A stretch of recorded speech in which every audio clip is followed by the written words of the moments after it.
Bienvenidos a otra historia más. Hoy quiero contarles algo que marcó mi vida. Algo que comenzó como una burla y terminó siendo un milagro. Si te quedas hasta el final, entenderás por qué a veces lo que parece una desgracia puede ser el inicio de algo extraordinario. Me llamo Ernesto. Trabajé 35 años en el campo de Don Ramiro. 35 años despertándome antes del amanecer. Cuando el gallo apenas cantaba, yo ya estaba de pie, con frío en invierno, con calor insoportable en verano, con lluvia, con viento, siempre estaba ahí. Entré cuando tenía 22 años. Era fuerte, podía trabajar todo el día sin descansar. Creía que el esfuerzo lo era todo. Pero en ese lugar, el esfuerzo no se respetaba. Desde el principio mis compañeros se burlaban de mí. Decían que hablaba poco, que era torpe, que parecía más viejo de lo que era. Una vez, mientras cargábamos sacos de maíz, uno me gritó: «Apúrate, Ernesto. Ese saco pesa menos que tú». Todos rieron. El patrón escuchó, no dijo nada. En otra ocasión, me escondieron las botas antes de empezar la jornada. Tuve que trabajar descalzo sobre tierra húmeda y piedras. Cuando pregunté por ellas, fingieron no saber nada. Las encontré al final del día, llenas de estiércol. Se reían mientras me miraban limpiarlas. Durante la cosecha de trigo me empujaban sin querer. Me hacían caer frente a todos. Una vez caí de rodillas sobre piedras. Me abrí la piel. La sangre se mezcló con el polvo. Ellos solo dijeron: «Ya está viejo.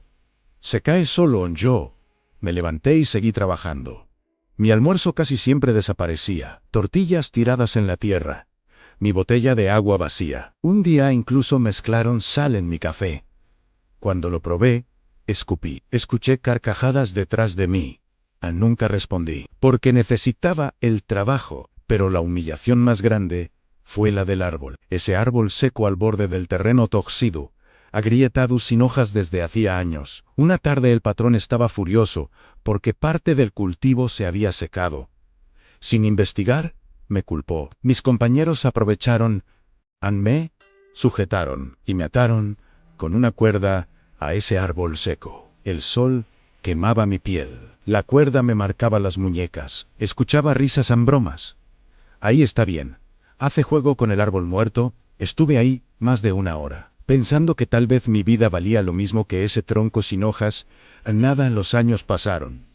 Mi espalda se encorvó, mis manos se llenaron de grietas profundas.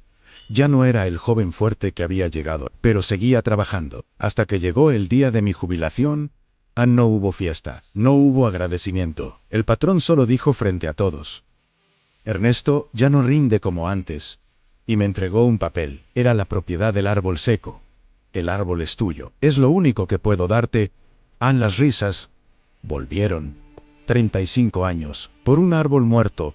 Lo cargué en una carreta vieja y me lo llevé. No por orgullo, no por esperanza, sino porque no quería dejarles la satisfacción de verlo abandonado. En mi pequeña parcela, lo observé con calma. Algo me llamó la atención. Las raíces no estaban totalmente podridas. Había zonas firmes, como si el árbol hubiera entrado en una especie de sueño. Lo planté, lo regué cada mañana, aunque todos decían que estaba loco.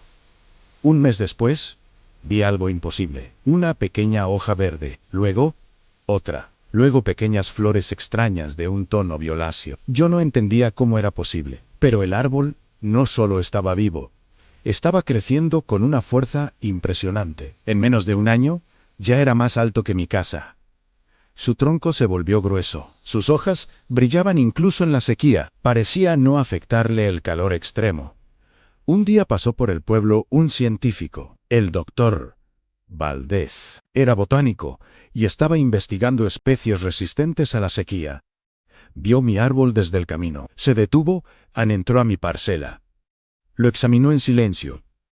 Tomó muestras de hojas de savia y semanas después volvió con resultados. Me explicó algo que jamás olvidaré. El árbol producía una molécula extremadamente rara, una proteína vegetal adaptativa que permitía retener agua a nivel celular incluso en condiciones extremas. Esa molécula hacía que el árbol pudiera hibernar durante años de sequía. Parecía muerto, pero en realidad estaba en estado de latencia profunda. Esa capacidad casi había desaparecido en el mundo vegetal moderno. Mi árbol era uno de los últimos ejemplares con esa adaptación genética. Por eso sobrevivió cuando todos creían que estaba seco. Por eso resistió años sin cuidados. Por eso volvió a crecer con tanta fuerza cuando recibió agua constante. El descubrimiento fue enorme.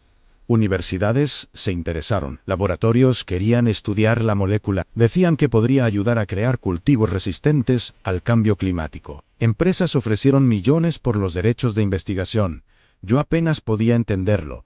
El árbol que me dieron como burla era un tesoro científico. Vendí los derechos bajo una condición, que la investigación ayudara a pequeños agricultores. Que no se usara solo para enriquecer a unos pocos.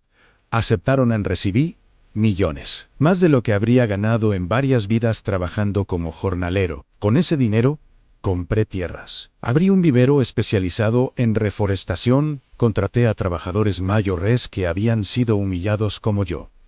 Les pagué justamente, les di descanso en respeto. El patrón escuchó la noticia. Intentó reclamar el árbol. Dijo que había sido un error, pero los papeles estaban firmados.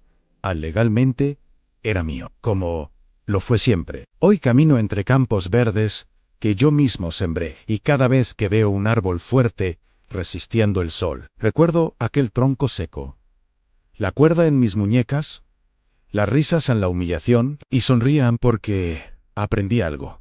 A veces te llaman árbol muerto, cuando en realidad solo estás esperando el momento correcto para florecer. Si esta historia te hizo reflexionar, deja tu like y suscríbete para escuchar más historias como esta, porque nunca sabes cuándo el próximo árbol seco puede cambiar tu destino.